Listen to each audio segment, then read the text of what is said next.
Guys आपका हमारे YouTube channel Raju classes में स्वागत है। आज हम लोग पढ़ेंगे यूपी ट्रिपल एससी पेट 2023 के लिए प्रैक्टिस सेट किस सब्जेक्ट का, तो मैथ प्लस ग्राफ में क्या क्या पढ़ेंगे। तो आज हम लोग पढ़ेंगे पाई चार्ट और बार ग्राफ। पाई चार्ट के बारे में और एक ग्राफ के बारे में देखेंगे। आज के वीडियो में हम डेली बाई डेली वीडियो में क्या करते हैं, तो 5 मैथ के क्वेश्चन और 2 ग्राफ से रिलेटेड, मतलब टोटल 15 क्वेश्चन हम सॉल्व करते हैं। ये प्रैक्टिस सेट हमारा कौन सा है, तो प्रैक्टिस सेट नंबर 27 है, 27 है प्रैक्टिस सेट नंबर। इससे पहले हमने 26 प्रैक्टिस सेट को कंप्लीट रूप से सॉल्व कर लिया है। यदि आपको 2600 प्रैक्टिस सेट चाहिए तो डिस्क्रिप्शन बॉक्स में लिंक दिया है, यूपी ट्रिपल एससी पे प्लेलिस्ट का दिया हुआ है। आप वहां से क्लिक करेंगे तो आप पूरी यूपी ट्रिपल एससी पेट की प्रैक्टिस सेट को देख सकते हो और वहां से आप सॉल्व कर सकते हैं हर एक प्रैक्टिस सेट को। आपको क्या करना है, तो लास्ट में कमेंट का बॉक्स में कमेंट करके बताना है कि आपके 15 क्वेश्चन में कितने क्वेश्चन आपके सही हुए। अब हम चलते हैं अपने क्वेश्चन पे। इससे पहले क्वेश्चन को करने से पहले यदि आप हमारे चैनल पे पहली बार आए हैं और चैनल को सब्सक्राइब नहीं किए हैं तो चैनल को सब्सक्राइब कर लीजिए, वीडियो को लाइक कीजिए और अपने दोस्तों को भी शेयर कीजिए। अब हम चलते हैं अपने पहले प्रश्न पे। आइए हम सॉल्व करते हैं अपने पहले प्रश्न को। देखिए क्या है, निम्नलिखित को सरल कीजिए। 1 - 1/4, 1 - 1/5, 1 - 1/6, ऐसे ही कहाँ तक है, तो 1 - 1/n तक। 1/n, n, 3/n, 2/n, कौन सा विकल्प सही होगा यही हमें बताना है। तो देखिए क्या होगा, सवाल को सॉल्व कर लेते हैं।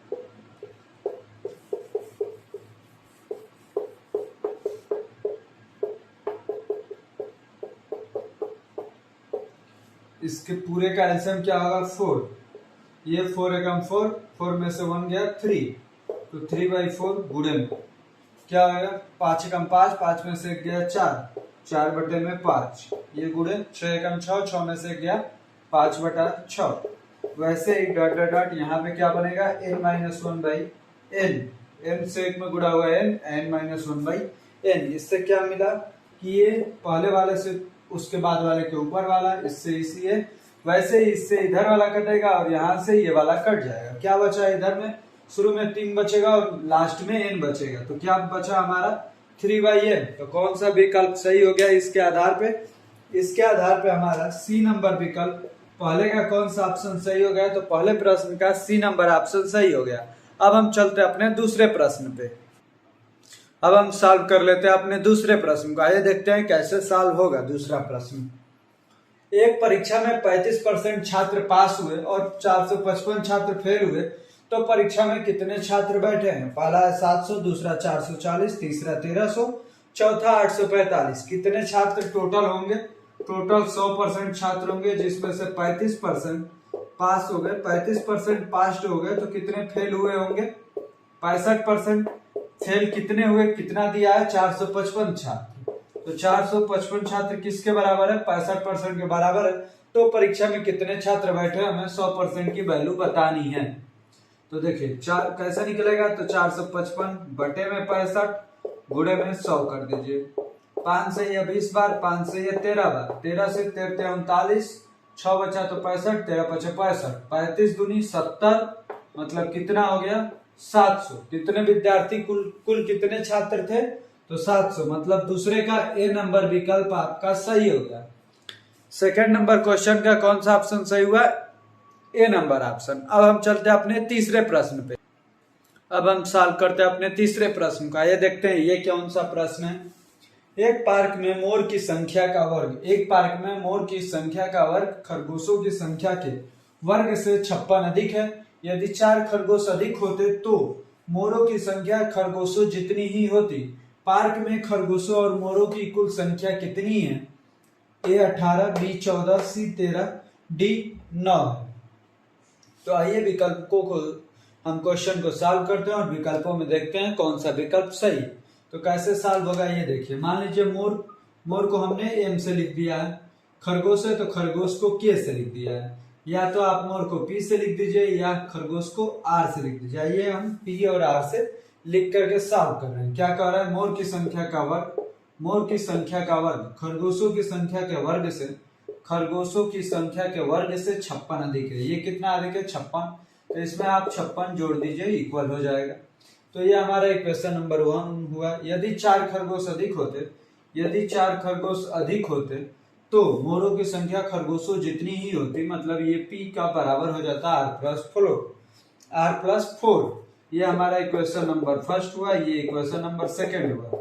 अब हमें किसका मान बताना है, तो हमें p प्लस आर का मान बताना है, p प्लस आर का। ये देखिए इस p के जगह पे हम लोग r+4 रख सकते हैं ना, तो r+4 का square equal to R square plus में 56 हो जाएगा।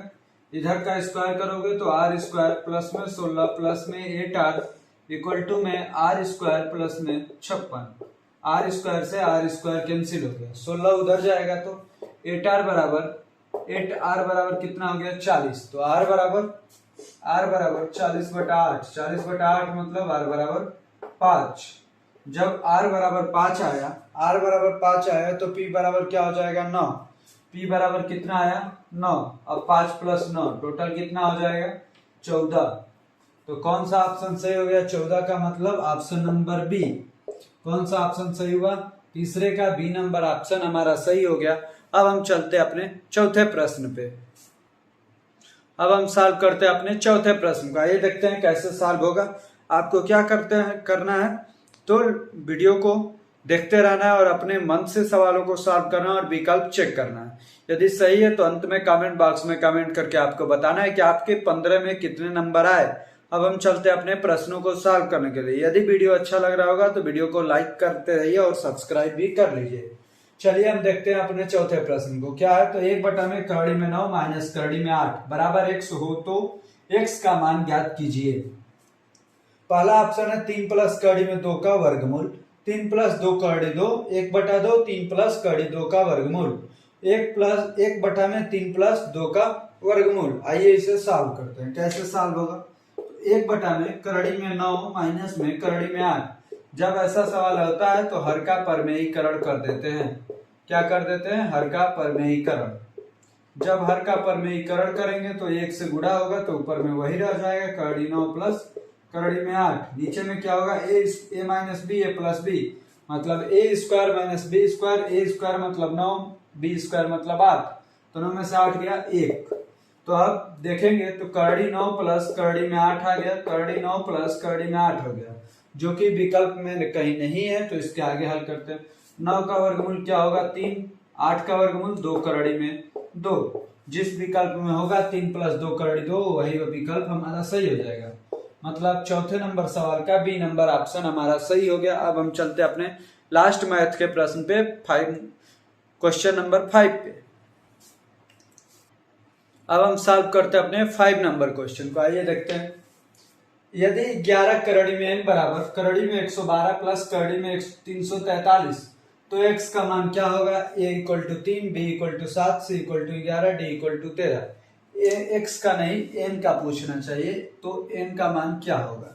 अब आइए इसे हम सॉल्व करते हैं। 11 करड़ी में n बराबर करड़ी में 112 प्लस करड़ी में 343। ये देखिए 11 करड़ी n इधर हो जाएगा, ये 112 मतलब 16 × 7, 16 बाहर आएगा तो 4 हो जाएगा, तो 4 करड़ी में 7 प्लस 343 में 49 होता है, मतलब 7 करड़ी में 7। आपको मालूम होना चाहिए कि 7 का क्यूब होता है, मतलब 2 7 एक जगह लिखेंगे, 1 7 एक जगह, तो 2 7 में से 1 7 बाहर आ जाएगा। 11 करड़ी n बराबर 7 4 11, तो 11 करड़ी में 7, 11 से 11 कैंसिल, तो करड़ी n बराबर करड़ी में 7, करड़ी से करड़ी कैंसिल, तो n = 7। n का मान कितना आया 7, मतलब कौन सा विकल्प सही होगा, तो पांचवे का हमारा बी नंबर ऑप्शन सही हो गया। इस प्रकार से हमारे 5 मैथ के क्वेश्चन हमने कंप्लीट रूप से सॉल्व कर लिए। अब हम लोग चलते हैं अपने ग्राफ पे। आइए देखते हैं अपने पहले ग्राफ को कि क्या है ग्राफ और उसे कैसे सॉल्व किया जाता है, और अपने क्वेश्चन नंबर 6 को सॉल्व करेंगे। आइए अब हम देखते हैं अपने पहले पाई ग्राफ को। क्या है हमारा पाई ग्राफ, इसमें क्या क्या दिया है।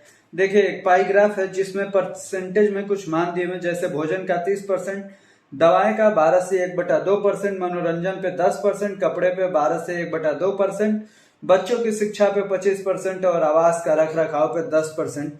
ये सब क्या है, खर्च है। तो सबसे पहले इन सब खर्च है, तो सबसे पहले हम पाई ग्राफ के बारे में समझ लेते हैं। देखिए पाई ग्राफ जैसे ऐसे दिया हुआ है, इसमें या तो आपको परसेंटेज पे मान हो सकते हैं, या तो परसेंटेज पे हो सकते हैं, या तो डिग्री पे हो सकता है, या तो डिग्री पे हो सकता है मतलब कोण पे, जैसे 36 डिग्री, 20 डिग्री, 100 डिग्री। तो डिग्री पे या हो सकते हैं, या तो परसेंटेज पे 10%, 20%। तो देखिए दोनों में क्या संबंध होता है परसेंट और डिग्री में। परसेंट, कोई भी सर्कल के किसी भी पाई ग्राफ के सभी डाटा को आप जोड़ेंगे तो हमेशा अपने आप में 100% होता है। कोई भी पाई ग्राफ अपने आप में 100% होता है। यदि 3-4 का दिया, 1 का नहीं भी दिया तो आप 100 में निकाल सकते हैं इसके आधार पे। और कोई भी जो पाई ग्राफ होता है कितने डिग्री का होता है, तो 360 डिग्री का होता है।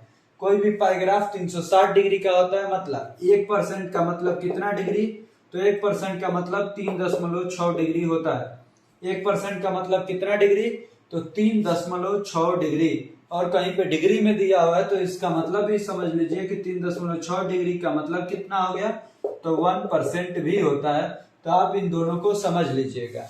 ये सब क्या हो गया, ये सब बेसिक नॉलेज हो गए इस पाई ग्राफ के बारे में। अब हम चलते हैं अपने क्वेश्चन नंबर 6 को और देखते हैं कैसे इसे सॉल्व करना है। तो आइए देखते हैं क्वेश्चन नंबर 6 में क्या दिया है। तो यदि कपड़े खरीदने और आवास के रख रखाव के खर्च का अंतर रुपए 1500 रहा हो तो आवास के रख रखाव पर उन्होंने कितना खर्च किया था। तो सबसे पहले कपड़े खरीदने और आवास के रख रखाव के खर्च का अंतर। तो कपड़े खरीदने पे उसने कितना परसेंट खर्च किया था, कपड़े खरीदने पे 12 से 1/2%। 12 से 1/2%। आवास के रख रखाव पे कितना था, तो 10% था। इन दोनों का अंतर कितना है, तो 2 से 1/2%। ये 2 से 1/2% किसके बराबर है, 1500 के बराबर है। तो 1500 किसके बराबर है, 2 से 1/2% मतलब 5/2। तो आप 1500 को 5/2 से भागा दे सकते हैं। 5/2 मतलब 5 से भागा देके 2 से गुणा।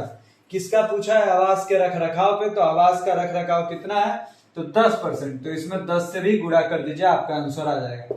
5 से यह 300 बार, 3 दूनी 6, 6 दाम में 60, मतलब कितना हो गया 6000। तो कितना रुपया आवास पे खर्च किया था उसने, तो 6000। क्वेश्चन नंबर 6 का कौन सा ऑप्शन सही हो गया, तो बी नंबर ऑप्शन हमारा सही हो गया। अब हम चलते हैं अपने क्वेश्चन नंबर 7 पे। अब हम सॉल्व करते हैं अपने 7th नंबर प्रश्न को। आइए देखते हैं क्या है। वृत्ता रेख के अंतर्गत मनोरंजन पर किए गए खर्च को कितने अंश के कोण से निरूपित किया गया है, 15 डिग्री, 10 डिग्री, 36 डिग्री, 12 से 1/2 डिग्री। तो मनोरंजन पर किए गए खर्च, तो मनोरंजन पे कितना खर्च है, तो आप लोग पाई ग्राफ में देख रहे होंगे कि 10%। अभी हमने बताया था कि 1% का मतलब कितना होता है, 3.6 डिग्री। कोण में बदलना है ना, तो 10% का मतलब कितना हो गया, गुणे में 3.6 से गुणा, मतलब 36 डिग्री हो जाएगा। कितना, 36 डिग्री। मतलब कौन सा ऑप्शन सही हो गया, तो 7वें नंबर प्रश्न का हमारा सी नंबर ऑप्शन सही हो गया। अब हम चलते अपने 8वें प्रश्न पे। अब हम सॉल्व करते अपने 8वें प्रश्न को। आइए देखते हैं क्या है हमारा 8वां प्रश्न। यदि परिवार पर पूरे वर्ष में खर्च की कुल राशि रुपए 35,000 रही हो तो उसमें से बच्चों की शिक्षा तथा भोजन पर कुल खर्च कितना था। तो बच्चों की ऑप्शन है 4, 19,250, 19,500, 19,750, 19,850। बच्चों की शिक्षा पर कितना खर्च होता था, 25%। और उसके बाद क्या है, भोजन पर। तो भोजन पर कुल खर्च कितना है, 30%। दोनों को जोड़ेंगे तो कितना हो गया, 55%। ये कितने की वैल्यू दिया है, तो 100% की वैल्यू। तो 55% की वैल्यू निकालनी है। तो कैसे निकलेगा, 35,000 बटे में 100 गुणे में 55। 5 से यह 11 बार, 5 से यह 20 बार, 0 से 0, 2 से यह 1750 बार। तो 1750 गुणे 11, 11 से 0 में गुणा करेंगे 0, 11 पाँचे 55 का 5, 5 लगा हासिल, 11 7 77, 5 82 का 2, 8 लगा हासिल, 11 कम 11 8 19। कितना आया, 19,250। मतलब कौन सा ऑप्शन सही हो जाएगा, तो 8वें का ए नंबर ऑप्शन हमारा सही हो जाएगा। 8वें का कौन सा ऑप्शन, ए नंबर ऑप्शन। अब हम चलते हैं अपने 9वें प्रश्न पे। अब हम कर लेते हैं अपने 9 नंबर क्वेश्चन को सॉल्व। आइए देखते हैं क्या दिया है। यदि पूरे वर्ष में परिवार द्वारा खर्च की कुल राशि रुपए 50,000 की हो तो उसमें से उन्होंने कपड़े खरीदने पर कितना खर्च किया, ये हमें बताना है। किस पे, कपड़े खरीदने पर। ये कितने का है, टोटल कितना है 50,000। कपड़े खरीदने पे कितना हुआ था, 12 से 1/2। 12 सही 1/2 का मतलब कितना हो जाता है 25/2। मतलब ये कितने की वैल्यू है 100% की हमें कितने की बतानी है 25/2 की वैल्यू हमें बतानी है। 0 से 0 0 से 0 2 से यह 250 बार में। अब 250 गुणे 25 250 गुणे में 25 25 का वर्ग 625 और एक जीरो लगा दीजिए कितना आया 6250। मतलब कौन सा ऑप्शन सही तो 90 नंबर क्वेश्चन का हमारा ए नंबर ऑप्शन सही हो गया। अब हम चलते अपने 10वें प्रश्न पे। अब हम कर लेते हैं अपने 10वें प्रश्न का। देख अब हम सॉल्व कर लेते हैं अपने 10वें प्रश्न को। क्या है तो भोजन और दवाओं पर किए गए कुल खर्चों का अनुपात कितना है तो 1:2 3:1 12:5 11:5। भोजन पे कितना खर्च हुआ था 30। दवाओं पर कितना खर्च हुआ था तो 12 से 1/2 30। अब 12 से 1/2 का मतलब 12 दूनी 24 25/2। ये 2 से इधर गुणा हो जाएगा तो 60:25। 5 से घटाएंगे तो ये 12 बार यह 5 बार तो कितना आया 12:5। मतलब कौन सा ऑप्शन तो ऑप्शन नंबर सी। 10वें क्वेश्चन का कौन सा ऑप्शन सही हो गया हमारा 10वें का सी नंबर ऑप्शन सही हो गया। अब हम चलते अपने दूसरे ग्राफ पे क्वेश्चन नंबर 11 पे। अब हम देख लेते हैं अपने दूसरे ग्राफ को। क्या हमारा दूसरा ग्राफ तो देखिए इसमें दिया है विभिन्न शहरों से एसएससी परीक्षा में बैठने वाले विद्यार्थियों की संख्या है। नीचे में शहर दिया है शहर ए शहर बी शहर सी शहर डी शहर ई। इसमें जो विद्यार्थियों की संख्या है किसमें है 1000 में है। तो आइए हम अपने क्वेश्चन नंबर 11 को सॉल्व करते हैं। क्या दिया है शहर ई से एसएससी परीक्षा में बैठने वाले विद्यार्थियों की संख्या कितनी है शहर ई से तो शहर ई से 30,000 है। तो आप 30 लिख सकते हैं क्योंकि जब 1000 की बात करेगा तभी हमें 1000 में सोचना है। सभी शहरों से मिलाकर एसएससी परीक्षा में बैठने वाले विद्यार्थियों की कुल संख्या का कितने प्रतिशत है तो सभी शहरों का आपको डाटा निकालना पड़ेगा। शहर में कितना था 20 था शहर में 20 था। शहर बी में कितना हो गया तो 17.5 हो गया। शहर सी में कितना था तो शहर सी में 25 था। वैसे ही शहर डी में देखेंगे तो कितना था शहर डी में 32.5 था। कितना 32.5। शहर ई में देखेंगे तो कितना था 30 था। तो अब जोड़ लीजिए 20 17 37 और 25 37 5 42 20 62 62 और 32 62 2 64 30 94 94 30 94 30 124 124 एक 125 125 टोटल था गुणे में 100 प्रतिशत के लिए 25 से 4 बार 25 से 5 बार 5 से या 6 बार 6 चौके 24%। कितना आया 24%। मतलब कौन सा ऑप्शन सही है तो 11 नंबर क्वेश्चन का हमारा बी नंबर ऑप्शन सही है। 11 नंबर क्वेश्चन का बी नंबर ऑप्शन सही है। इस प्रकार से हमने 11वें क्वेश्चन को कंप्लीट रूप से सॉल्व कर लिया। अब हम चलते हैं अपने 12वें प्रश्न पे। अब हम सॉल्व करते हैं अपने क्वेश्चन नंबर 12 को। देखिए क्या शहर से एसएससी परीक्षा में बैठने वाले विद्यार्थियों की संख्या शहर डी से एसएससी परीक्षा में बैठने वाले विद्यार्थियों की संख्या का लगभग कितने प्रतिशत है 58%, 67, 62, 54। तो शहर ए से कितने लड़के बैठे थे तो 20 लड़के। शहर ए से 20 लड़के और शहर डी से कितने लड़के थे तो 32.5 थे। इसी का कितना परसेंट था यही हमें बताना है। तो दशमलव हटाने के लिए 10 से ऊपर नीचे मल्टीप्लाई होगा तो कितना हो जाएगा 20 गुणे में 1000 हो जाएगा ऊपर में नीचे में 325। अब आप 25 से कटा सकते हैं कितनी बार जाएगा तो 25 से कम 25 बचा कितना 7 75 25 नहीं 75 ये 25 से 40 बार 40 गुणे 20 कितना हो जाएगा 800 800 बटे 13 13 छके 78 बचा 2 20 13 कम 13 बचा 7 70 तो 13 पचे 65 61.5 किसमें पूछा है लगभग में 61.5 के कौन आसपास है 62। तो 12वें नंबर प्रश्न का हमारा सी नंबर विकल्प सही हो जाएगा। अब हम चलते अपने 13वें प्रश्न पे। अब हम सॉल्व करते अपने 13 नंबर प्रश्न को। आइए देखें कैसे सॉल्व होगा। तो शहर बी से एसएससी परीक्षा में बैठने वाले विद्यार्थियों का शहर डी से एसएससी परीक्षा में बैठने वाले विद्यार्थियों से क्रमशः अनुपात क्या है 4:7 6:17 8:11 7:13। कौन सा विकल्प सही होगा यही हमें बताना है। तो आइए इसे सॉल्व करते हैं। शहर बी से कितने लड़के बैठे थे तो 17.5। कितने लड़के बैठे थे शहर बी से तो 17.5। वैसे इस डी से देखेंगे तो कितने लड़के 32.5। जब सेम सेम जगह पे दशमलव है तो दशमलव को हटा दीजिए, दशमलव हट गया दोनों में से। अब 25 से यह 7 बार, 25 से यह 13 बार, कितना आ गया 7:13। मतलब कौन सा ऑप्शन सही, तो ऑप्शन नंबर डी। कौन सा ऑप्शन सही हो गया, तो 93 का ऑप्शन नंबर डी हो गया। मैं भूल के ब्लू पेन से ही सॉल्व कर दिया, तो उससे नहीं मतलब है ब्लू ब्लैक से। आपको समझ में आना चाहिए, केवल लक्ष्य इतना है। और आपको समझ में आ रहा होगा तो वीडियो को लाइक कीजिए, चैनल को सब्सक्राइब भी कीजिए। अब हम चलते हैं अपने 14 नंबर प्रश्न पे। अब हम सॉल्व कर लेते हैं अपने 14 नंबर प्रश्न को। देखिए क्या है, सभी शहरों से मिलाकर एसएससी परीक्षा में बैठने वाले विद्यार्थियों की औसत संख्या क्या है। पहला ऑप्शन है 25,000, दूसरा है 30,000, तीसरा है 32,500, चौथा है 22,500। तो आइए सॉल्व करते हैं।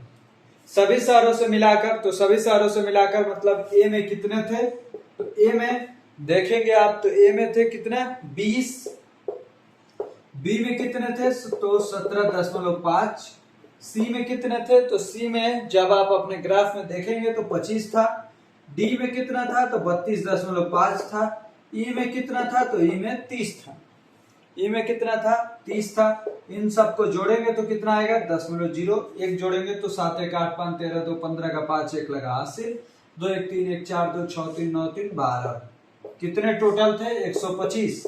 125 में जब कितने शहर थे 5 से भागा देंगे तो कितना आएगा 25। कितने में विद्यार्थियों की संख्या किसमें थी, हजारों में, जैसा कि आप ग्राफ में देख रहे हैं। तो 25 × 1000 मतलब 25,000। कितना औसत था 25,000। तो कौन सा विकल्प सही हो गया, 14 नंबर क्वेश्चन का हमारा ऑप्शन नंबर ए हमारा सही हो गया। अब हम चलते हैं अपने आज के लास्ट प्रश्न संख्या 15 पे। अब हम सॉल्व करते हैं अपने 15 नंबर प्रश्न को। देखिए क्या दिया है, ए और बी से मिलाकर एसएससी परीक्षा में बैठने वाले विद्यार्थियों की संख्या का शहर सी, डी और ई से मिलाकर एसएससी परीक्षा में बैठने वाले विद्यार्थियों की संख्या से अनुपात ज्ञात कीजिए। तो ए में कितने लड़के बैठे थे 20, ए में कितने 20, बी में कितने तो 17.5, 17.5। किससे अनुपात निकालना है सी, डी, ई से। तो सी में कितने लड़के बैठे थे 25, सी में कितने 25, डी में कितने 32.5, ई में कितने 30। अब देखिए 20 और 17 37.5। इधर कितने हैं तो 30 30 60, 60 और 25 85, मतलब 87.5 है। इधर में दशमलव से दशमलव कैंसिल, तो 375 रेशियो 875। अब 25 से भागा दे दीजिए, 25 से यह 13 बार, 25 से यह 25 3 75, 25 5 125, 13 रेशियो 35 अभी तक तो आ रहा है। देखते हैं कहीं कैलकुलेशन में गलत हो गया। ए रेशियो बी, ए में कितने लड़के थे 20, बी में कितने 17.5 सही है, सी में कितने लड़के थे 25 सही है, डी में कितने लड़के थे तो 32.5 ठीक है, ई में कितने लड़के थे 30। इसमें सी, डी और ई से बोला है। से मिलाकर एसएससी परीक्षा में बैठने वाले विद्यार्थियों की संख्या से अनुपात ज्ञात कीजिए। 20 और 17 37.5, 0.5 2 5 7 3 2 6 3 9, सॉरी ये 93.5 होगा।